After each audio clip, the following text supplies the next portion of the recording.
옴목사의 골목교회 18번째 시간입니다. 옴목사의 골목교회는 개척교회를 주님의 건강으로 세우는 프로젝트입니다. 옴목사의 골목교회 100방자 드리면은 반드시 개척교회가, 미자리 교회가, 작은 교회가 주님의 건강한 교회로 부흥됩니다. 오늘 옴목사의 골목교회 18번째 시간, 제가 한 25번 정도나 좀 많으면 한 30번 정도까지는 개척교회 가장 기본적인 기초를 계속 다지는 과정들을 반복적으로 하고 있습니다. 왜냐하면 이것이 여러 방면으로 들으면서 이것이 돼야 사실 나머지 강론의 부분이 되거든요. 그러니까 총론의 기초적인 부분이 얼마만큼 중요한지, 그래서 제가 좀 계속적으로 이런저런 계속 방향을 틀면서 다지고 또 다지는 작업을 좀 하고 있는 것입니다.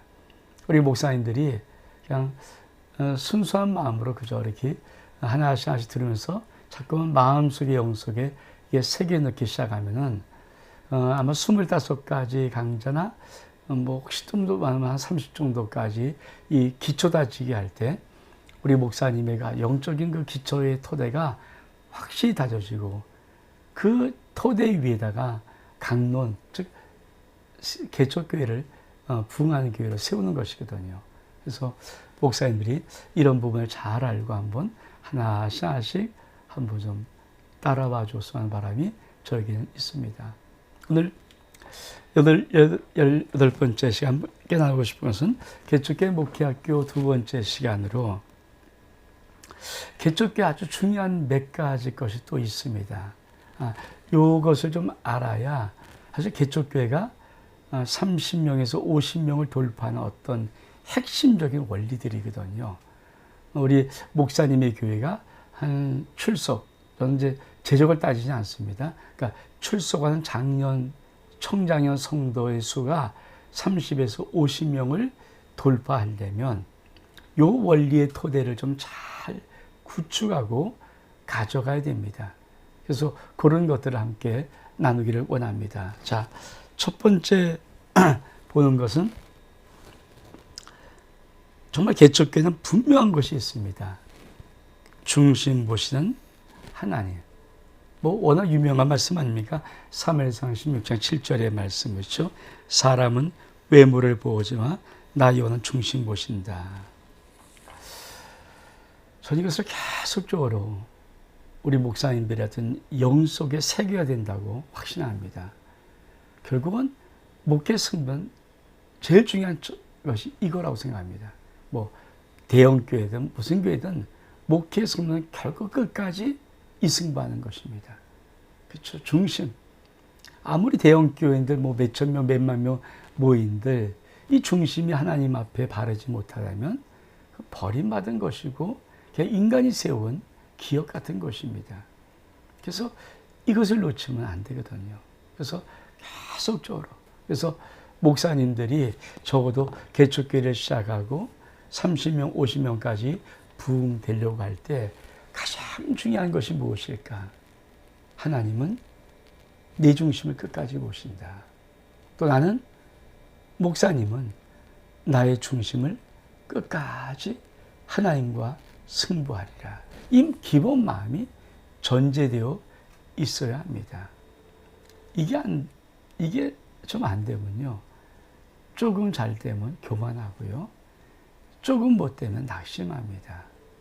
교만도 낙심도 주님은 하시는 거 아니거든요. 끝까지 중심 승부입니다. 끝까지. 그러니까 목회 시작하고 목회 마칠 때까지 가장 중요한 하나가 있다면 그 마지막까지 중심 승부입니다.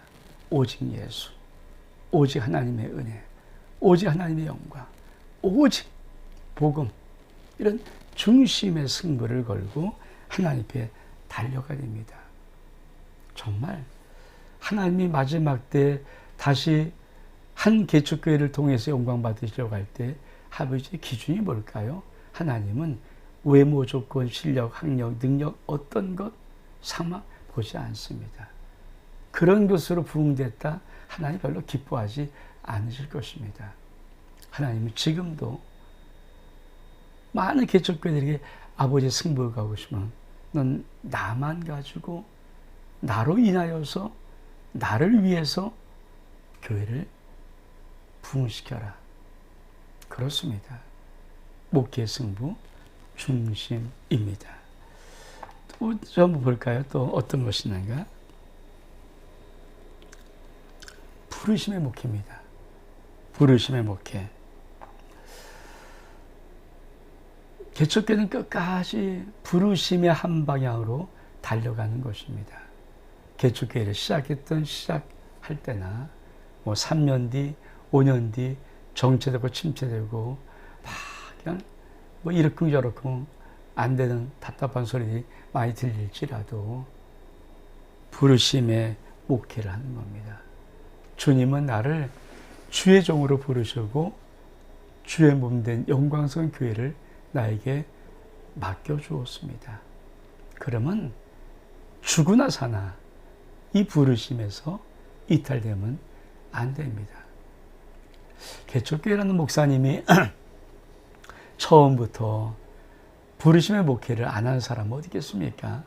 다 부르심의 목회를 합니다. 근데 3년, 5년 지나면 개척교회가 쉽게 부흥되지 않는 현실이니까 어렵고 답답하니까 자꾸만 하나님이 나를 부르심의 그 자리에서 이탈하려는 그 움직임이 목사님의 영혼 속에도 또 환경 속에도 자꾸만 되기 시작합니다. 그러면 목사님 결국은 지는 것입니다. 끝까지 마지막 설사 내가 하는 개척교회가 한 명의 영혼만 남겨져 있고 아니 한 명조차 없고 마지막 시작하고 끝까지 난 내 아내와 교회를 섬겼을지라도 부르심의 목회 자리에서 이탈하면 안 됩니다. 어느 목사님이 환경 좋고 문제 없고 교회가 부흥되고 다 잘 되는데 부르심의 목회에서 이탈할 사람이 어디 있겠습니까? 근데 마귀는 끊임없이 환경과 조건과 상황을 그것이 이탈하는 그 풍랑의 바람으로 우리에게 다가오게 합니다. 그래서 자꾸만 우리가 안절부절하게 만들고 당황하게 만들고 자꾸만 낙심하게 만들고 결국은 주님이 부르신 그 거룩한 성역, 목회의 부름의 자리에서 자꾸만 이탈해서 세상을 또 붙잡아야 된다는 느낌을 갖게 합니다. 목사님이 개척교회 시작했다면 개척교회를 마칠 때까지 목사님의 모든 사역이 은퇴나 생명의 끝남으로 마칠 때까지 하나님의 부르심에 주님의 부르심에 그 목적에서 방향에서 이탈되면 안 됩니다. 참 중요한 겁니다. 또 볼까요? 목회의 방향을 결정하라. 목회를 하면서 목회의 방향, 특히 개척교회를 할 때 개척교회를 목회하는 방향을 결정해야 됩니다. 개척교회를 왜 세웁니까? 주님은 왜 목사님을 통하여서 개척교회를 세웁니까? 그것은 주님이 부르신 부름의 목적도 목사님에게 사람을 낳는 어부가 되게 하는 것이고 교회는 구원의 방주 역할을 감당할 수 있는 곳입니다.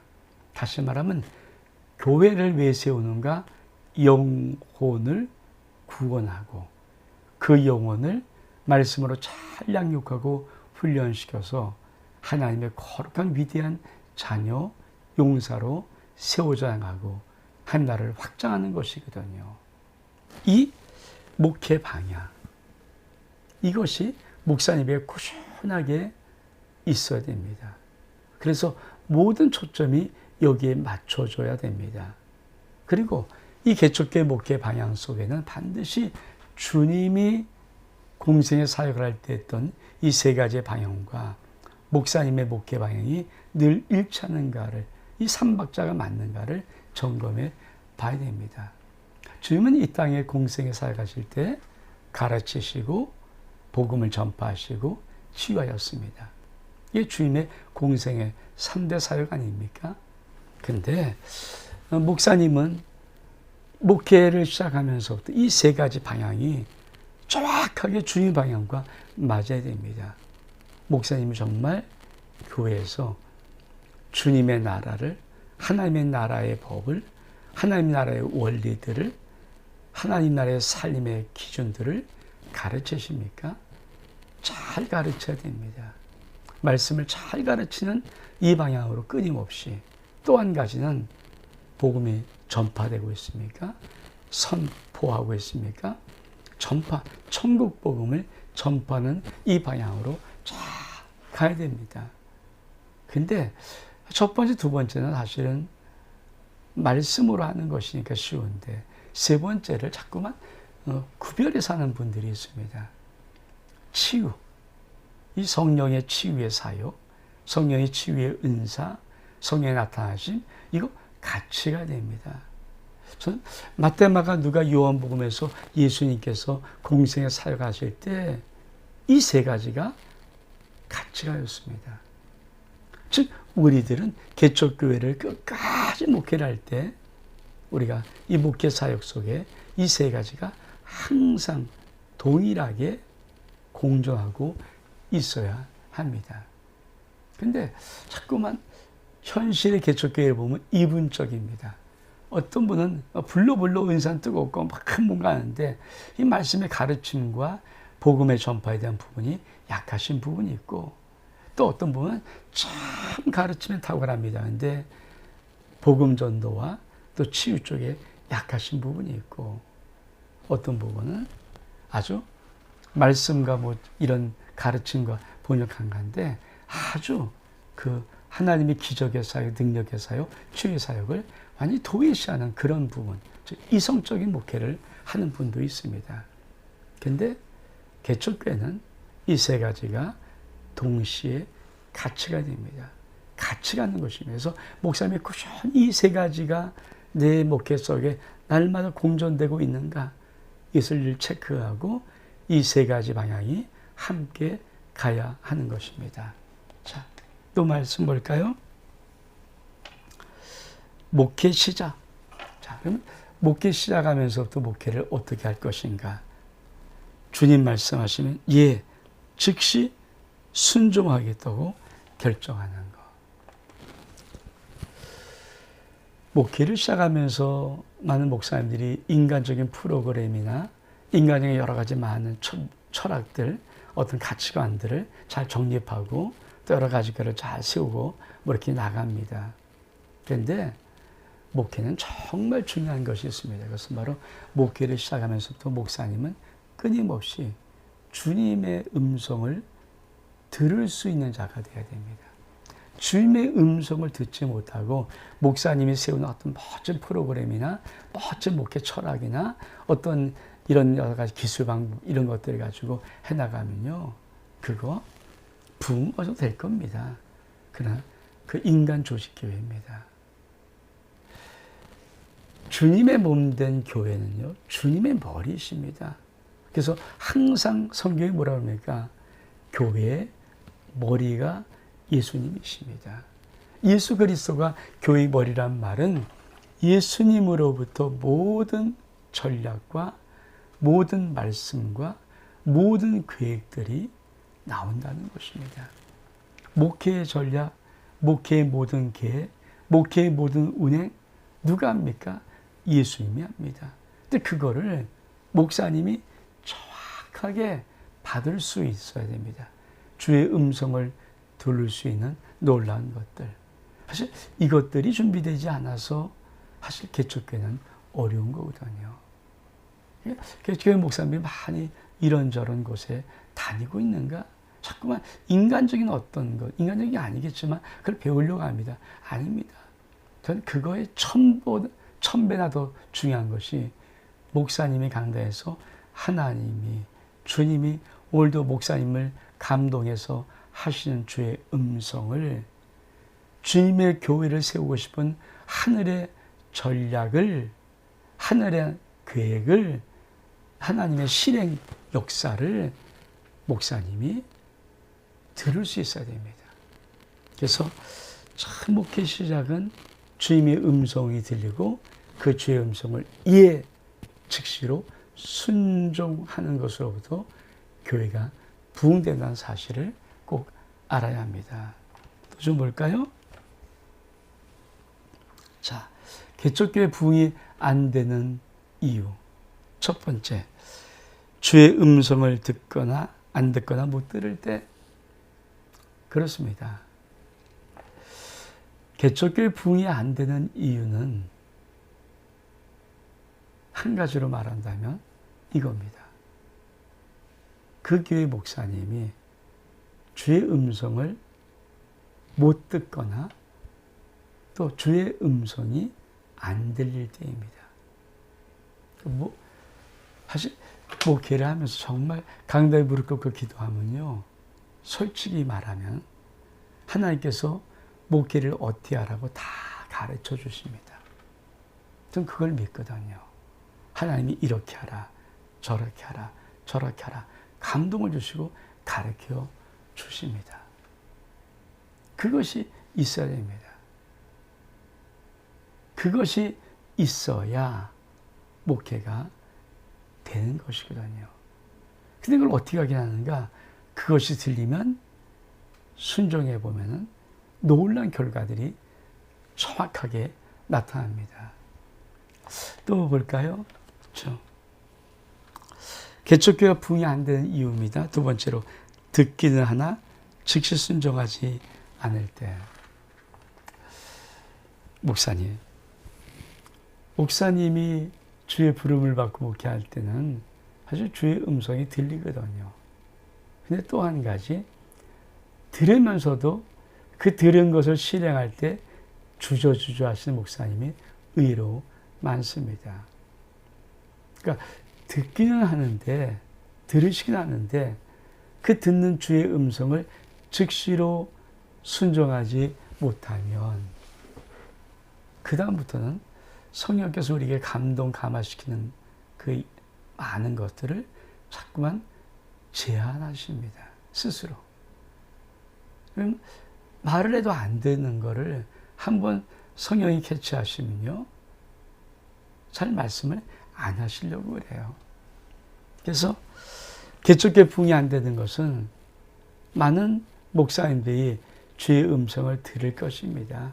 근데 듣기는 하는데 순종하지 않을 때 개척교회 부흥 안 됩니다. 자, 또 세 번째로, 목사는 순종하나 성도들이 순종하지 않을 때, 목사는 주의 음성을 들을 줄 알고 들은 대로 순종합니다. 근데 성도들이 순종하지 않아도 그 개척교회 부흥 안 되거든요. 그래서 목회는 뭐냐면은, 목회는 주님의 주셨던 감동의 말씀을 가장 성령의 감동으로 성도들을 감동시키고 순종시키는 그 과정입니다.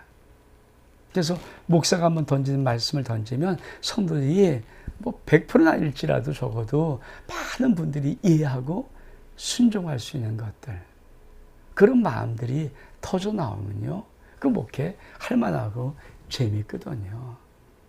근데 목사님은 순종을 하는데 성도를 순종하지 않는다. 즉, 목사님의 목회 속에 성도들을 훈련시키는 이 순종의 훈련, 성령의 감동, 감화의 훈련을 시키지 않았다면 참 어려울 수 있습니다. 목사님 목회하면서 성도들을 감동시킵니까? 아니, 성도들을 하나님 말씀에 순종시키는 그 능력을 가지고 있습니까? 참 중요합니다. 저희 개척교회 목회 코칭 카페를 하면서 월요일이나 화요일 정도에 설교 매번 초안을 올려놓고, 그리고 설교를 묵상하고, 그리고 이제 설교의 그 대충 아웃라인을 제가 토요일 정도 올려놓습니다. 그리고 때로는 그 설교의 그 제가 실제 노트를 촬영해서 올려놓기도 하고, 그리고는 주일 설교한 것을 올려놓거든요. 제가 올려서 제가 잘한다는 게 아닙니다. 설교 초안을 가지고 어떻게 준비해서 과연 설교는 어떻게 나가고 이 실제 설교가 어떻게 우리 교회에서의 반응이 있는가를 보여주고 싶은 한 가지 거거든요. 이걸 봐야 되거든요. 우리 교회 32년 된 교회입니다. 근데 지금도 담임 목사가 설교를 하면 설교를 통해서 성도들의 반응이 일어납니다. 반응이 일어나는 거예요. 전 반응이 안 일어나면 그걸 어떻게 합니까? 반응이 일어나는 것. 전 이거를 보여주고 싶은 거예요. 제 설교로 잘난 걸 보여주는 게 아니라 그 설교가 반응을 일으키더라. 그리고 반응이 성경의 순종을 통하여서 어떤 한 단계 역사를 일으키더라. 이거를 보여주고 싶은 것입니다. 자, 또 어떤 것이 있을까요? 네 번째, 오직 은혜란 사실을 간구할 때. 왜 개척교회가 부흥되지 않을까요? 많은 분들이 진짜 오직 은혜입니다. 이거를 놓칠 때가 있습니다. 사람 아닙니다. 환경 아닙니다. 조건 아닙니다. 돈 아닙니다. 그런 거 아닙니다. 목사는 끊임없이 한 가지 붙들고 있어야 되는 것이 있습니다. 그것이 무엇이든 간에 오직 은혜입니다. 오직 하나님의 은혜입니다. 오직 하나님의 은혜입니다. 이 부분으로 승부를 걸어가는 거 없으면 교회는 부흥되지 않습니다. 다시 말하면 목사가 교회가 부흥됐다, 사람이 모든 헌금을 많이 했다, 일꾼이 세워졌다, 모든 걸, 그것이 무엇이든 간에 목사의 목회 전 영역의 모든 것을 목사 그저 하나님 옆에 눈물로 고백하듯이 오직 주님의 은혜였습니다. 주님의 은혜만입니다. 이 고백을 놓치면 교회는 부흥되지 않습니다. 자, 왜 교회가 부흥되지 않을까요? 목회 방향을 바꿀 때 있었습니다. 목회는 시작했으면 그 목회 주님께서 우리 생명 거두가게나 아니면 우리가 교단에서 한 은퇴 시간이 되어서 은퇴할 때까지 끝까지 가는 것입니다. 목회 방향을 바꾼다는 것은 목회를 하다가 그만 세상적인 여러 가지 방향으로 바꾸는 것을 의미합니다. 목회를 하다가 또 아니에요. 너무 힘드니까 세상에 또 직업을 가지려고 쎄를 싸가 또 뭐 이게 자꾸만 방향. 절대 안 됩니다. 목회는 죽으나 사나 목회만 하는 것입니다. 전 그것이 승부가 있어야 된다고 합니다. 제가 현실을 모른다는 말을 들어도 전 좋습니다. 그러나 목회는 분명합니다. 목회는 분명합니다. 하나님이 도우시고 하나님이 역사하시고 하나님이 공급하시고 하나님이 축복하시고 하나님이 함께 하십니다. 그게 목회입니다.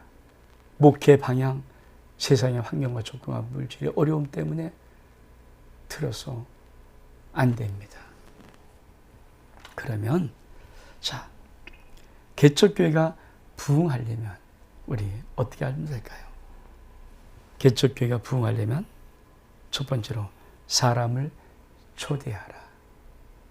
사람을 일꾼으로 초대하란 말입니다. 주의 종이 일꾼으로 초대할 때만 주의 제자가 생깁니다.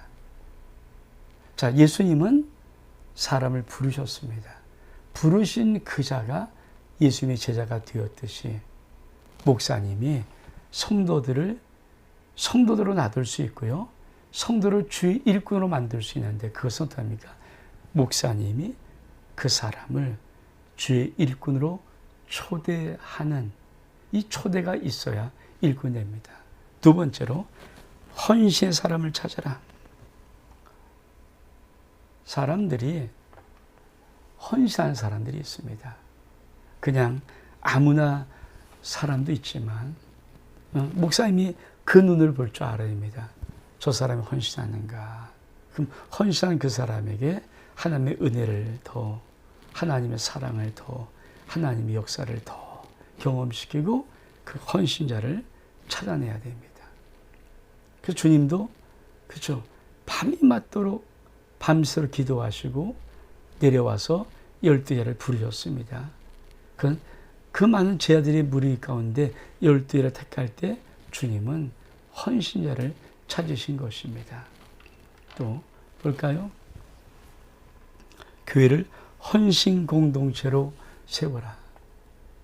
개척교회를 하면서 자꾸만 이렇게 실수하고 범하는 게 뭐냐면 어떤 한 명에 집중돼, 헌신자가 한 명이 있으면 그 한 명에 집중되는 것입니다. 더 중요한 것이 뭐냐면 헌신을 공동체로 만들어가는 것입니다. 하지만 뭐 성도가 5명이다. 5명이 전체가 헌신할 수 있도록 10명이면 10명 전체가 헌신자가 될 수 있도록 15명이면 15명 전체가 헌신자가 될 수 있도록 자꾸 교회를 헌신 공동체로 세워야 합니다. 그래서 자꾸 성도들에게 헌신할 수 있는 기회를 목사님이 만들어야 됩니다.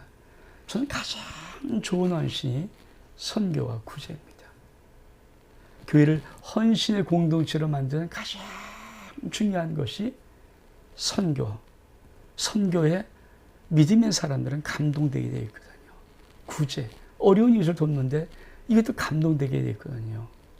그리고 또 한 가지 있다면 저는 같은 교회를 섬길 때입니다. 저는 저희 교회에서 오래전부터 아주 무슨 가끔 이제 노회 원래나 노회를 이렇게 할 때마다 전 늘 한 2주 전부터 우리 성도에게 쫙 메시지를 줍니다. 어떤 메시지를 주는가? 오시는 목사님을 감동시키자. 우리가 따뜻한 밥 한 그릇에도 주의종을 대접하는 마음으로 되어와서 그 목사님들이 위로가 되어주고 힘이 되어주고 야, 좋은 대접받다는 이런 감동을 좀 갖고 돌아갈 수 있도록 하자. 이걸 계속적으로 말합니다. 그래서 성도들이 한번 원래 내려갈 때 그냥 시작이 대접하지 않습니다. 정말 온 사랑의 마음으로 주의종을 대접하는 마음으로 정말 감동 있는 마음으로 대접하거든요. 그러면서 교회는 정말 멋진 헌신 공동체로 세워져 가는 것입니다. 자, 선교, 구제 이거 굉장히 중요합니다. 몸목들에서 선교하고 몸목들을 구제하는 교회를 하나님 반드시 쓴 이유가 그것입니다. 그리고 주의종을 대접하는 것에 정말 귀한 감동으로 하면 놀라운 헌신 공동체가 세워집니다. 자, 또 볼까요? 좋은 이미지를 넘어 위대함을 찾아라. 교회마다 좋은 이미지가 있습니다. 그러나 정말 부흥되려면 위대한, 다시 말하면 좋은 것을 넘어서 할 수 있는 극한의 헌신, 극한의 순종, 극한의 충성할 수 있는 이 부분을 목사님이 어떻든 목회 속에서 만들어 가야 합니다.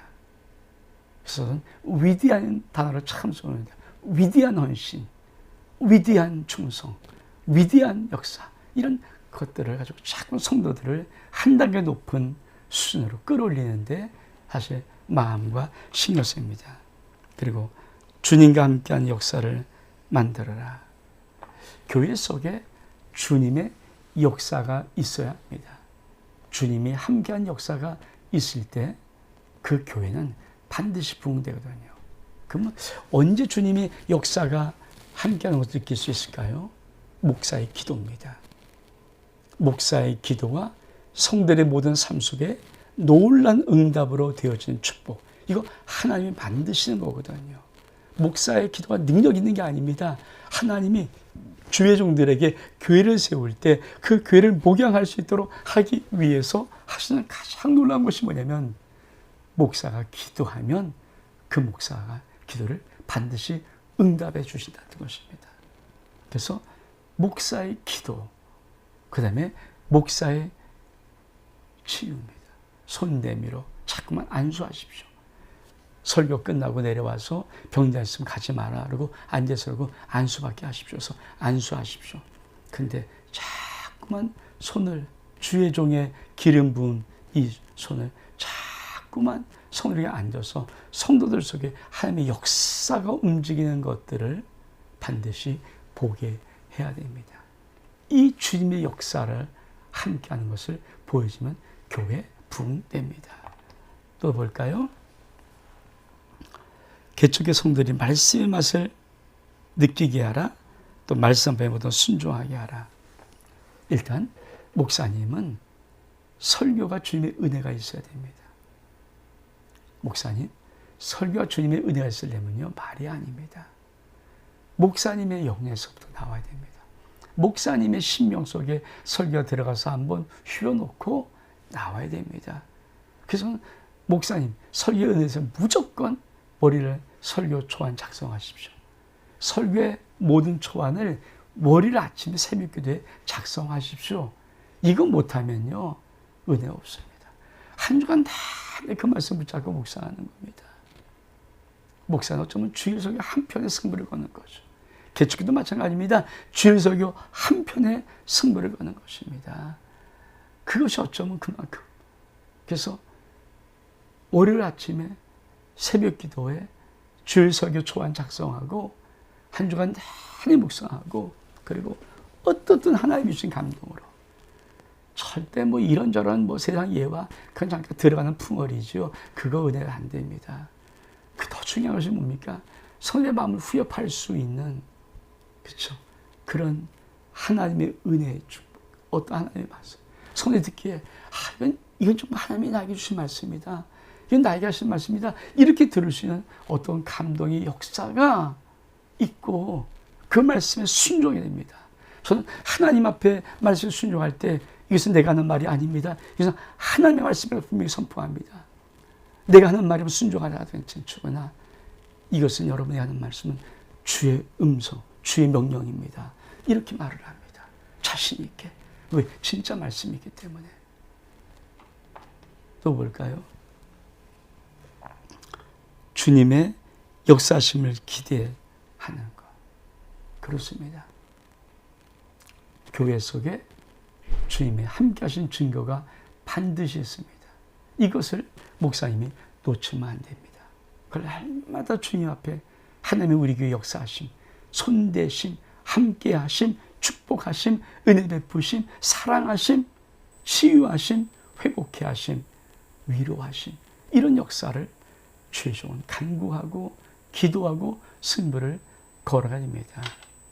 마지막으로 한나라의 가치관으로 무장하라. 목회를 하면서 가장 안타까운 것이 바로 무엇이냐? 성도를 끊임없이 한나라의 가치관으로 무장시키는 이 길입니다. 저는 그래서 요새 2020년 부활절 이후로부터 계속 쓰는 단어가 있습니다. 한나라는 지금 이 세계와 선조하고 공조하는 실존하는 나라입니다. 한나라가 있습니다. 한나라가 있습니다. 목회는 궁극적으로 뭘까요? 성들이 이 땅의 모든 것을 다 버리고 하나님 나라를 구할 수 있도록 하나님 나라 가치관으로 바꾸는 것이거든요. 이 땅의 모든 것을 하나님 거룩한 나라의 가치관으로 바꾸어 나가는 그것이 바로 목사가 목회할 목표 아닙니까? 그래서 하나님 나라 가치관 세우는 것 굉장히 중요합니다. 목사님, 온 목사의 골목교회 18번째 30명이나 50명의 세팅하는 영적인 기초의 틀입니다. 이 영적인 기초의 틀을 잘 목사님이 알아야 목사님의 교회가 실질적으로 출석 30명을 돌파하고 50명을 정말 돌파하게 되는 것입니다. 이걸 알면 반드시 돌파됩니다. 온 목사의 골목교회 18번째 시간 여기서 마칩니다. 샬롬, 하나님의 놀라운 평강이 우리 모든 목사님 속에 넘치기를 주의 이름으로 축복합니다.